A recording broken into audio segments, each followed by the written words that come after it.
Guys, welcome back to our channel Raju Deepu official. ఇంతకీ నా ఛానల్ని సబ్స్క్రైబ్ చేసుకున్నారా? సబ్స్క్రైబ్ చేసుకోకపోతే ఇప్పుడే వెళ్ళి సబ్స్క్రైబ్ చేసుకోండి. మీకు అందరికీ తెలుసు కదా నేను బిగ్ బాస్ రివ్యూస్ చెప్తున్నాను అని చెప్పేసి.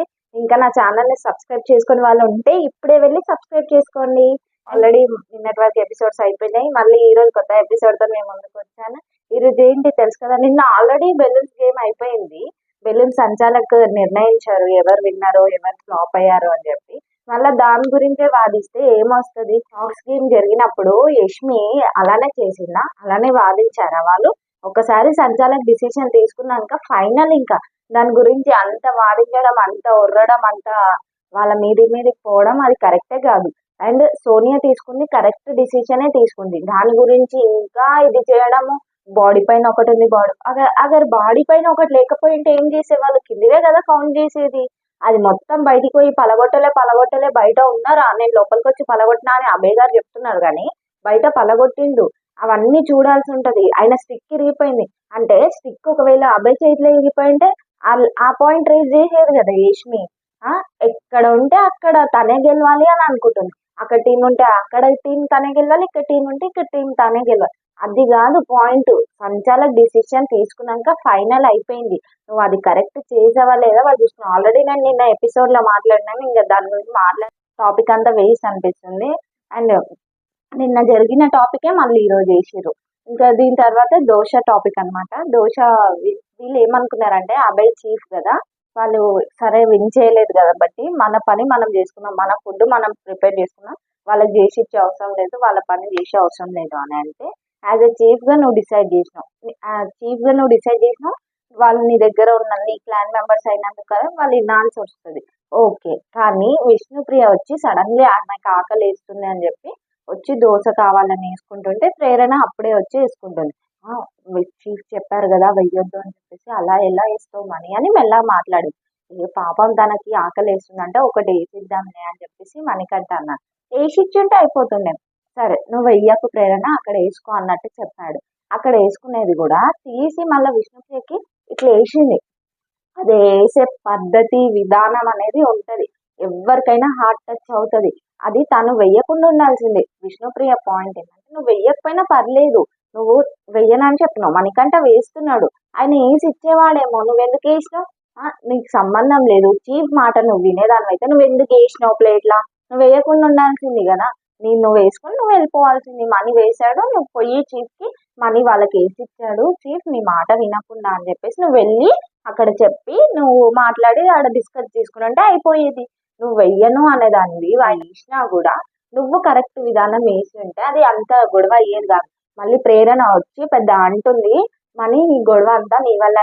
మనీ ఆడ మిస్టేకే చేయలేదు. ఆయన జస్ట్ ఆమె ఆ ప్లేస్ లో ఎవరైనా ఉండని, వేరే క్లాన్ మెంబర్ అయినా ఉండని, ఆ క్లాన్ మెంబర్ అయినా ఉండని, ఆడ పర్సన్ పాయింట్ కాదు. ఆకలి వేస్తుంది వచ్చి అడిగినప్పుడు నువ్వు వేయలేవేమో, మనీ వేస్తుంటే వద్దని చెప్పినావు, కానీ అయినా వేసాడు. నీకు అప్పుడు ఏం చేయాలి? నువ్వు పని ప్రేరణ అయ్యుండి ఏం చేయాలి? వెళ్ళి చీఫ్ కి చెప్పాలి. మనకంటే వద్దన్నా కూడా విష్ణుప్రియ కోసం దోశ వేసాడు అని చెప్పేసి నువ్వు క్లాన్ మెంబర్ గా అయ్యుండి చీఫ్ మాట విని ఉంటే ఆ మర్యాదతో తీసుకెళ్లి ఆ మాట అక్కడ చెప్పింటే చీఫ్ డిసైడ్ చేసేవాడు అది కరెక్టా రాంగా, నువ్వు ఎందుకు వేసావు లేదా ఓకే వదిలేస్తుండే, దానికి అంత పెద్ద గొడవ అయ్యేది కాదు. ఈడ మొత్తం క్రియేట్ చేసిందే ప్రేరణ. నువ్వు వచ్చి నీ అందరు నువ్వు దోశ వేసుకొని పోయి ఆడ చెప్పింటే పాయింట్ అయిపోయేది. పాపం తను ఆకలేస్తుందని వచ్చి అడిగినప్పుడు మణికంఠ ఎంత కరెక్ట్ గా చెప్పాడంటే తను మళ్ళీ విష్ణుప్రియ అక్కడ ఉండి దోశ అలానే వేస్తారా అని చెప్పేసి అడిగింది. మనీ నువ్వు వెయ్యి ఇప్పుడు దోశ అంటే మనీ తీసి ఇట్లా వేసాడు. నాకు ఈ దోశ వద్దు నేను తీసుకెళ్తాను కూడా తీసుకెళ్ళి తను తినడానికి పోతే అదే రిమైండ్ అయింది మైండ్ లో. ఇప్పుడు ఒకళ్ళు ఫుడ్ తింటుంటే ఇట్లా వేస్తే ఎవడన్నా తింటాడా? తినబుద్ధి అవుతుందా? ఉన్న ఆకలి కూడా చచ్చిపోతుంది. అట్లా చెయ్యొద్దు ప్రేరణ. నీ పనే నువ్వు రాంగ్ చేసింది, నువ్వు చేసిన పాయింటే రాంగ్. అది మళ్ళీ నువ్వు మనీ మీదకి తొయ్యడం అనేది కరెక్ట్ కాదు. మళ్ళీ తీసుకెళ్ళి సోనియా బెస్ట్ అనిపించింది, తీసుకెళ్ళి తినిపించేసేరా, పోనీ చిన్న చిన్న పాయింట్ దానికి ఎందుకు పట్టుకోవడం అని చెప్పేసి సోనియా వెళ్ళి తినిపించేస్తా అని చెప్తే ప్రేరణ వెళ్ళి తినిపించి హగ్ చేసుకుంది. అది ఆడికి సాల్వ్ అయింది. నువ్వు మళ్ళీ బయటికి వచ్చి మనీ గొడవ అంతా నీ వల్లనే అయింది అంటే ఈ గొడవ అంతా అయ్యింది ప్రేరణ వల్ల, ప్రేరణ చేసినందుకు వల్లనే అని నేను చెప్తున్నా. మీరేం చెప్తారో కామెంట్ చేయండి. మనీ అక్కడ కరెక్ట్ గా చేశాడు, విష్ణు వచ్చి అడిగింది, విష్ణు ప్లేస్ లో ఏ పర్సన్ అని ఉండని ఆకలి వేసినప్పుడు అది పెట్టాల్సింది గా చెప్పిండేమో, చీఫ్ అయిన తప్పేమో తర్వాత విషయం, అది తర్వాత డిక్లేర్ అవుతుంది. నువ్వు వెళ్ళి ఆడ చెప్పాల్సింది, అంత చేయడం అవసరం లేదు. ఇంకా నెక్స్ట్ వచ్చేసి ప్రభావతి 2.0 వచ్చిందనమాట. ఆల్రెడీ మన క్లాస్ సీజన్స్ చూసాం కదా, ప్రభావతి గేమ్ గుడ్లని దాచి పెట్టాడు. 2.0 వచ్చింది, మస్తు ఉంది, మస్తు అనిపించింది. వాయిస్ అయితే మస్తు ఉంది, హైలైట్ గా ఉంది అనమాట వాయిస్ వింటుంటే బిగ్ బాస్ లో. అయితే ప్రభావతి 2.0 వచ్చింది, గుడ్లని 2 క్లాన్ మెంబర్స్ ని తీసుకోమని చెప్పారు. ప్రభావతి 2.0లో పృథ్వీ ఏం ఆడుతుండు, గేమ్ ఆడడానికి వచ్చిందా లేదా అందరినీ కొట్టిపడేయడానికి వచ్చిందా? పృథ్వీ గేమ్ ఏంటి అసలు అర్థమవుతుందా? అబ్బాయి గారు చెప్పింది కరెక్ట్. పృథ్వీ ఆడేది మొత్తం కంటెస్టెంట్స్ లో పృథ్వీ ఆడే గేమ్ వరస్ట్ గేమ్ అన్నాడు, అది 100% కరెక్ట్. పృథ్వీ గేమ్ ఆడడానికి వస్తుందా రాదా? పృథ్వీ అంత వరస్ట్ గేమ్ ఎవడు ఆడలేడు.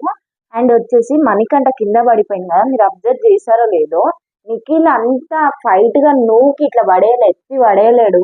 నేను అబ్జర్వ్ చేసిన కరెక్ట్ గా జస్ట్ ఇట్లా తిప్పిండు నిఖిల్, ఇట్లా తిప్పి ఇట్లా వదిలేసేసరికి ఇట్లా పడిపోయాడు. ఆ పడిపోయిన దానికి అక్కడ ఏం తగలలేదు, ఏమీ అవ్వలేదు. ఆ దానికి ఇట్లా పట్టుకొని పెద్ద ఓవర్ యాక్షన్ చేసినట్టే అనిపించింది నాకైతే. ఫస్ట్ వీక్స్ లో మొత్తము మణికంఠ సింపతి గేమ్ సింపతిగా ఆడుతుందా అంటే సరేలే ఇప్పుడు మంచిగా అయిందని అనుకుంటే, పెద్ద ఇప్పుడు వచ్చి ఓవర్ యాక్షన్ చేసింది అనిపించింది. అసలు ఇట్లా ఇట్లనే పడుకొని ఉండిపోయింది.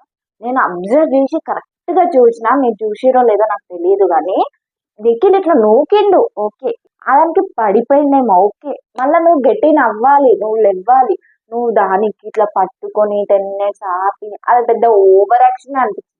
అంత ఇంజ్యూర్ అంత ఏమైనా అయ్యుంటే మనకంటే అట్లా వచ్చేవాడా లోపలికి వెళ్ళి నేను గేమ్ ఆడాలి మళ్ళీ లోపలికి? అబ్బాయి యాజ్ ఎ చీఫ్ గా డిసిజన్ కరెక్ట్ తీసుకున్నాడు. అరే వద్దురా నువ్వు మొత్తం ఇట్లా వీక్ అవుతున్నావు, వద్దు నువ్వు కూర్చో, ఈ ప్రస్తుతానికి ఈ గేమ్ మాత్రం వద్దురా అని చెప్పినప్పుడు లోపలికి అయ్యి ఒక మూలన అని ఏడుస్తున్నాడు. ఆ ఏడుపులు ఎందుకు?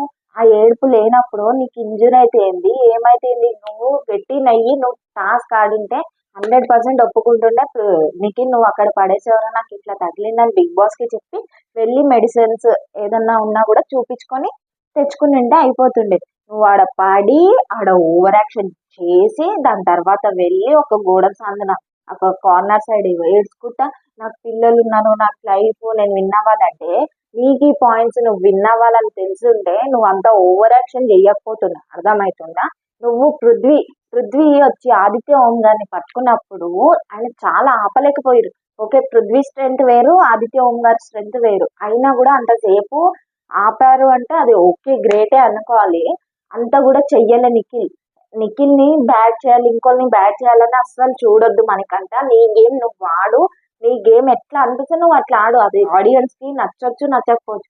ఈ రోజు ఈ పాయింట్ నాకు నచ్చలేదు, రేపు ఇంకో పాయింట్ నచ్చొచ్చు, అది కాదని చెప్పట్లేదు. కానీ నువ్వు మొత్తం ఓవర్ యాక్షన్ చేసినట్టే అనిపించింది. కొద్దిసేపు పడుకొని లేచి నేను గేమ్ ఆడాలి అంటే, నీ గేమ్ ఆడాలనే ఉద్దేశం ఉండింటే నువ్వు కింద పడు పైన పడు, నీ గేమ్ అలాగా నువ్వు గేమ్ ఆడుతుండే, నువ్వు అట్లా మధ్యలో స్టాప్ అయ్యే అవసరం లేదు. కంటెస్టెంట్ గా ఒక క్లాన్ మెంబర్ కి ఎంత గేమ్ ఇవ్వాలో అంత గేమ్ టఫ్ అయితే ఇస్తాడు నబీల్, ఎక్కడ వెనక్కడుగు వెయ్యడు, మస్తు గేమ్ ఆడతాడు ఆయన. ఇంకా పృథ్వీ అయితే వరస్ట్ గేమ్. ఇంకా ఈ రోజు లో నిఖిల్ టీమ్ లో ఎక్కువ ఎగ్స్ ఉండడం వల్ల బిగ్ బాస్ గారు ఏం చెప్పారంటే ఆపోజిట్ క్లాన్ మెంబర్ నుంచి ఒకరిని తీసేయాలి అన్నప్పుడు వీళ్ళే సెలెక్ట్ చేయాలి. శక్తి టీం కాంతారా టీం నుంచి ఒకరిని తీసేయాలి అన్నప్పుడు వీళ్ళే చేయాలన్నమాట. ఒకవేళ కాంతారా టీమే సెలెక్ట్ చేయాలనుకుంటే కనుక మణికంఠని తీసేస్తున్నాయి. ఎందుకు తీసేస్తున్నాయి అంటే ఒక రీజన్ ఉంది. ఆయన అక్కడ పడిపోవడం వల్ల వాళ్ళకి అర్థం కాలేదు. అబ్బాయి ఒకటే మాట అన్నాడు, నువ్వు చచ్చిపోయినావు బతికినావు నాకే అర్థం కాలేదు అంటే. ఎవరికైనా కొంచెం హార్ట్ ఇదయ్యి ఉంటది, అట్లా పడుకొని ఉండిపోతాయి. ఎవరిని భయపెట్టిస్తున్నా నువ్వు లోపల ఉన్నప్పుడు నీకు ప్రాబ్లం అయినప్పుడు ఇట్లా అని చెప్పి వెళ్ళి చూపించుకోవాలి. అది గేమ్. నువ్వు మళ్ళీ గేమ్ ఆడతా ఏడుస్తా అంటే అవన్నీ నడవవు బిగ్ బాస్ హౌస్ లో. అయితే వాళ్ళు సెలెక్ట్ చేయాలి అని అనుకుంటే మణికంఠ తీసేస్తుంది కాంతారా టీం, కానీ శక్తి టీం సెలెక్ట్ చేయాలి కాబట్టి శక్తి టీం కొంచెం ప్లస్ పాయింట్ గా చూసి కరెక్ట్ గా ఆలోచించి నబీల్ అందులో నుంచి తీసేసి నెక్స్ట్ గేమ్స్ లో ఈజీగా అవుతుంది అని చెప్పేసి ఫస్ట్ గేమ్ అనేది తీసేసి అక్కడనే నబీల్ చాలా స్ట్రాంగ్ అని ప్రూవ్ అయింది. నబీల్ సూపర్ స్ట్రాంగ్ గా ఆడుతుండు, గేమర్ గా మంచిగా ఆడుతుండు. తోనైతే ఇదే ఎపిసోడ్ అన్నమాట. నా వీడియో మొత్తం నచ్చితే కనుక లైక్ చేయండి, షేర్ చేయండి, కామెంట్ చేయండి. అండ్ నా ఛానల్ ని సబ్స్క్రైబ్ కూడా చేసుకోండి. పక్కనే ఉన్న బెల్ ఐకాన్ ని క్లిక్ చేయండి, నా వీడియోస్ మీకు అప్డేట్ వస్తుంది అనమాట. ఈ వారంలో ఎవరు ఎలిమినేట్ అవుతారో నేను ఇంకో నెక్స్ట్ ఎపిసోడ్ లో కంపల్సరీ చెప్తాను. లాస్ట్ 2 ఎపిసోడ్స్ లో కూడా నేను చెప్తాను కదా, బేబక్క ఎలిమినేట్ అయింది అండ్ శేఖర్ బాజే. ఈ వారం ఎవరు ఎలిమినేట్ అవుతారో చెప్తాను, ఇంకా చూద్దాం అనమాట. ఇంకా ఇది గైస్, బాయ్ బాయ్.